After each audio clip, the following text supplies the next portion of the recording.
প্রিয় দর্শক, মেরুদণ্ড বা কোমরের শেষ অংশে ব্যথা, যেটাকে আমরা বলছি কক্সিডাইনিয়া।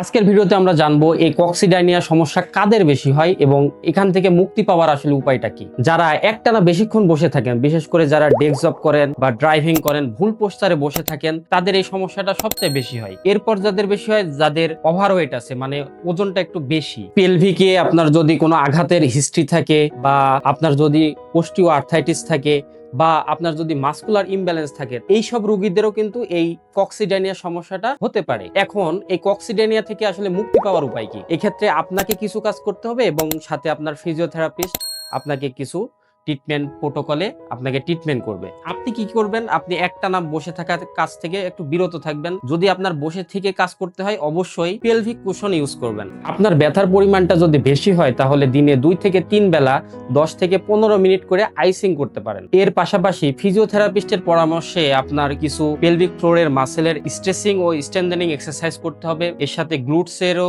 কিছু এক্সারসাইজ করার প্রয়োজন হতে পারে। ফিজিওথেরাপি ট্রিটমেন্টের ভিতরে আমরা shock wave therapy, PEMF therapy, soft tissue releasing technique ইত্যাদি প্রোটোকলে আমরা যদি রোগীর ট্রিটমেন্ট করি, তাহলে চমৎকার একটা রেজাল্ট আমরা পাচ্ছি। প্রিয় দর্শক, আমি পরবর্তী ভিডিওতে আপনাদের কক্সিডাইনিয়ার সমস্যার জন্য বাসায় কি ধরনের এক্সারসাইজ করবেন সেটি নিয়ে আলোচনা করব। ইনশাল্লাহ আপনারা ওই ভিডিওটা দেখবেন, ইনশাল্লাহ উপকৃত হবেন।